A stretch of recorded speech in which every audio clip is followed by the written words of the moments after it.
बार श्री नारद जी विष्णु लोक गए। वहां पर भगवान श्री हरि विष्णु को देखा। मां लक्ष्मी जी चरणों में सेवा कर रही थी।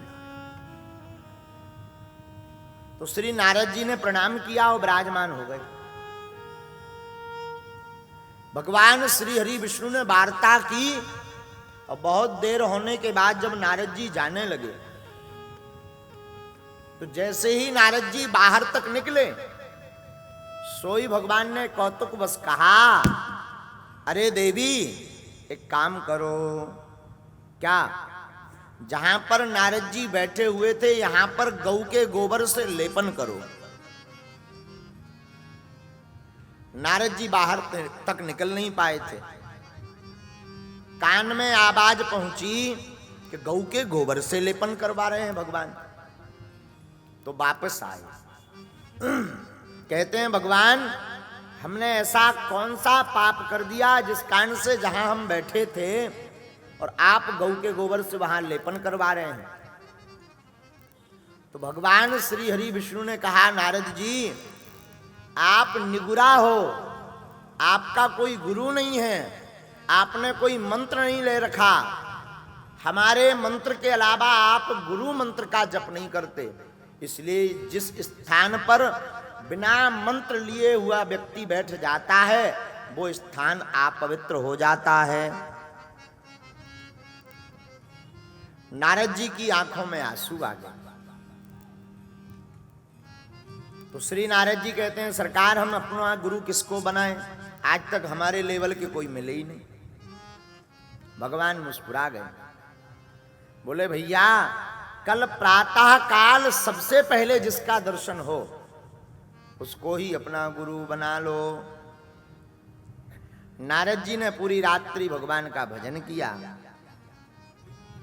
प्रातः काल नारद जी चले तो एक नदी में अगरबत्ती लेकर के एक युवक खड़ा हुआ था और पहले नंबर उसी के दर्शन भय। सोई नारद जी ने जो है तुरंत छलांग मार करके नदी में और चरण पकड़ लिए। अरे गुरुदेव भगवान आपकी जय हो। अब प्रसन्न तो इस बात पे कि अगरबत्ती लिए हैं, बड़ा पूजा पाठ वाला गुरु लगता है, सोई चरण पकड़ लिए। दरअसल वो जो अगरबत्ती नदी में लगा रहा था वो कोई और नहीं, मछुआरा था, मछली पकड़ने वाला। और नारद जी ने जहां चरण पकड़े, गुरुजी गुरुजी, तो मछुआरा तो डर गया बेचारा। आज तक काऊ ने हुए गुरुजी नहीं कहा, पहली बार किसी ने गुरुजी कहा। एक तो प्रसन्न भी होए और ये भी लगे कि ऐसे तो गलतफहमी हो गई, लगता है हमारे जैसा इसका कोई गुरु होगा सकल सूरत का, उसके चक्कर में ये हमारी पूजा कर रहा। सोई बेचारा डरते हुए बोला कि देखो भाई हम कोई गुरु बुरु नहीं है और हम एक साधारण से मछुआरा हैं, मछली पकड़ने वाले। अब तो नारद जी को धक्का सा लग गया, बताओ गुरुजी और फिर मछुआरा, मछली पकड़ने वाला। लेकिन भगवान आज्ञा है। सो नारद जी बोले, सरकार अब आप चाहे जैसे भी हो तो आज से हमारे गुरु। मछुआरे ने भी सोचा ज्यादा देर ये पैर पकड़े रहेगा तो कहीं जो है काम में अवरुद्धता ना आ जाए, सो उसने भी कह दिया ठीक है तुम चला, लेकिन पैर छोड़ो। नारद जी ने चरण छोड़े, भगवान विष्णु के पास गए, बोले सरकार आपकी कृपा से हमने दीक्षा ले ली, गुरु बना लिया। भगवान मुस्कुराए, कौन मिला है? अरे बोले और तो सब ठीक है पर किस्मत खराब थी, प्रातः काल एक मछुआरे के दर्शन में। भगवान रुष्ट हो गए और रुष्ट होकर के भगवान विष्णु ने नारद जी को श्राप दे दिया, तुमने अपने गुरु की निंदा की है, गुरु को भला बुरा कहा, अब शब्द कह करके संबोधित किया, तुम्हें इसका पाप भोगना पड़ेगा। जाओ तुम 84 लाख योनियों में तुम्हें भ्रमण करना पड़ेगा, 84 लाख योनियों को भोगना पड़ेगा। कभी तुम कूकर बनोगे, कभी सूकर बनोगे, कभी तुम मछली बनोगे, कभी तुम सिंह बनोगे, कभी तुम अश्व बनोगे, कभी तुम मानव बनोगे। बाद में जब गुरु कृपा करेंगे तब तुम्हारी मुक्ति होगी।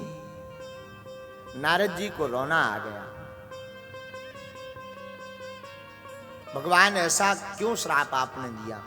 भगवान बोले, गुरु गूंगे गुरु बाबरे, गुरु के रहिए दास। गुरु जो भेजे नरक में, स्वर्ग की रखिए आस। नारद जी, गुरुजी गूंगे हों, गुरुजी बहरे हों, गुरु बाबरे हों, कैसे भी हों, गुरु के दास बनकर के रहिए।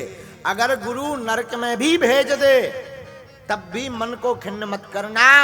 नरक में भी गुरु से यही प्रार्थना करना कि यही हमारे लिए स्वर्ग है। नारद जी को समझ में आ गया, महाराज अब 84 लाख योनियों से बचा कैसे जा सके? अपने ही गुरु से जाकर उपाय पूछो। तो नारद जी अपने गुरु मछुआरे के पास गए और प्रणाम करके कहा कि गुरुदेव, हमसे बड़ी भूल हो गई, ऐसा ऐसा हुआ है। तो मछुआरे ने कहा, आप चिंता मत करो, अब आप हमारे शिष्य बन गए, एक उपाय है। बोले क्या? बोले हमें समय दो। मछुआरे ने नदी की रेती में 84 लाख योनियों जीवों के चित्र बनाए, 84 लाख, और चित्र बना करके नारद जी को बुलाकर कहा कि जाओ, सबके ऊपर से तुम भ्रमण करके वापस आओ। अब वो एक दिन में हो गया, और एक दिन में जैसे ही हुआ और वापस आए तो नारद जी बोले, इसका मतलब क्या हुआ? मछुआरा बोले, भगवान के पास जाना और कह देना हमने 84 लाख योनियां भोग ली हैं, अब हमें परेशान मत करना, गुरु कृपा हो गई है। जब नारद जी भगवान के पास वापस गए तो हृदय से लगा लिया ठाकुर जी ने, नारद जी गुरु कृपा हो गई, तुम्हारी श्राप भी पूर्ण हो गई और तुम्हें कुछ बनना भी नहीं पड़ा। नारद जी की आंखों में आंसू आ गए, यही गुरु कृपा है, धन्य है गुरु कृपा, इसी का नाम गुरु कृपा है कि कुछ बनना भी नहीं पड़ा और 84 लाख योनियों में भ्रमण भी कर लिया। साधु जी, गुरु कैसे भी हो, गुरु आखिर गुरु है। तब नारद जी गाने लगे, आओ हम भी गुनगुनाते हैं।